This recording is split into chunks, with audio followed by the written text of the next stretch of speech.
Hello and welcome to the Dinosaw number 213, another 7 curious, interesting things I saw last week. So as ever, let's crack on.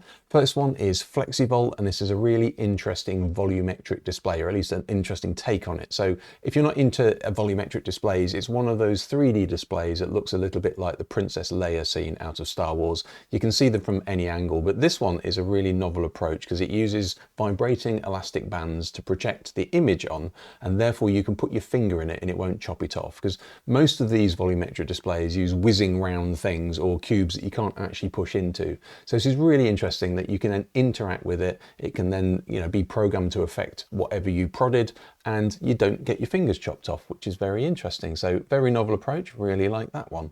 This is actually from a University of California, Berkeley, and San Francisco, California University as well. And this is all about brain-computer interfaces and a bit of a breakthrough in near real-time translation from the brain to essentially voice synthesis. So the big thing here is that it actually works with lots of different devices, not only stuff that goes into the brain, into the motor cortex, but stuff that can sit on the outside as well. So it can use different types of interface.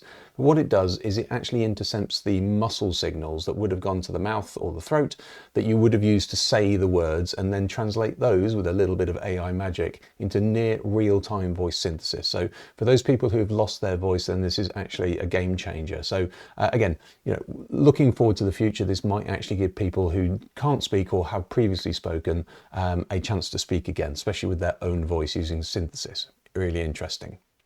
This is Jeff Gerling, and really interesting demo. So as you can see here, he has obfuscated, or he has kind of pixelated something on screen and then sent out a challenge to his subscribers and said, look, can you decode it? And then he moved it around like a little bit, and that was his undoing, really. So you can see what people have sent him, say, well, this was your window, and they've reconstructed what he actually had on screen from that really, really blocky pixelated image. Here's another example of it. So here he is saying, look, if you're going to try and kind of obfuscate what you've got on screen, then maybe just turn it black, or maybe blur the background, but don't use the pixelating. Because what they did is they actually looked at each one of the frames of the video, and as you move it around, you can glean just a little bit more information every time it moves. So his undoing was that he moved it around the video, and he kind of knew that, I think, but it's really interesting. So if you've ever pixelated a video and you think that you're safe, you might want to go back and have a look at that video, because it's a really interesting way. Again, watch the full video, because it's super interesting how people have got round the pixelating. As reported in the Dinosaw number 203, so 10 ago, it was the Beijing E-Town half marathon. So it's kind of where a lot of nerds are essentially in China making robots. So they invited robots to do the half marathon. So that's 21 kilometers, which I never thought would actually happen, but it actually did.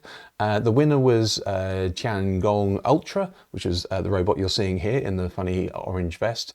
And it did it in 2 hours, 40 minutes. I think the human who actually won it did it in about an hour and something, an hour and 5. So it's nearly 3 times slower, but it only took 3 battery changes to do 21 kilometers. It ran at an average of 10 kilometers an hour, which is actually not bad either. So I thought this would have been way, way out of the limits, but seems it was actually pretty funky. Lots of different robots did it. Some of them weirder than the others, but there you go. Some of them tethered to humans so that if they fell over, they didn't damage themselves. But pretty interesting. It happened, and this is just the start, by the way, so that's interesting. You may have seen the craze. I've just done an example. I don't know why it did me grumpy, but in the top right corner, that's me as this kind of action figure of who you are. So what you basically do is you go to ChatGPT 4.0, and then you then type in a very relatively specific prompt about who you are, the accessories that you might have, and you tell it to do this 3D looking action figure in plastic. Now, obviously what that's doing is it's taking illustrators out of a job, because not that they would have done these anyway, but illustrators are fighting back and saying, look, do you know what, we can do better than this. And I absolutely 100% agree. So these are some of the artists fighting back. So starter pack no AI is the hashtag for this. So I really love that, is artists saying no to all this nonsense. Yes, it did get a lot of people into AI who probably didn't do it before, but then obviously lots of people using it frivolously just to make these action figures are basically rinsing the world of its resources, electricity and water. So pros and cons there, but I really like the fact that actual artists are fighting back. This is Spidar. This is vectorial thrust control multi-drone thing. As you see, there's 8 drones all connected to each other. This is actually, by the way, from this is Dragon Labs at the University of Tokyo. And what they've done is they've used 8 drones to create this spider quadruped thing. Each one of the drones can then be part of the limbs and can control the limbs. And the really smart part of this is, as you're seeing, there's lots of sort of drone rotors in front of drone rotors above and below, and they all do funky things. So dealing with the thrust and the interference of each one of the motors is really what they're doing here. That's quite clever. It can move kind of 2 at a time or diagonally or across, whatever it is. So really interesting how drones can come together to make a ginormous robot. So if you've seen that in things like Power Rangers, then it's already coming for you basically. And finally, we have AI stand-up comedy, and I won't play you any of this because it's as bad as you think it is. But this was somebody, this is actually Tori Gnabe, I guess, Gnabe. Sorry if I've absolutely mullered your name there, but well done, Tori. Could be even tall, to be fair. However, this is Anthropic's Claude Sonnet, which is kind of the latest thing, and OpenAI's GPT-4o. And each one of these characters was in virtual reality, as you can see, and they created a stand-up comedy routine on the spot.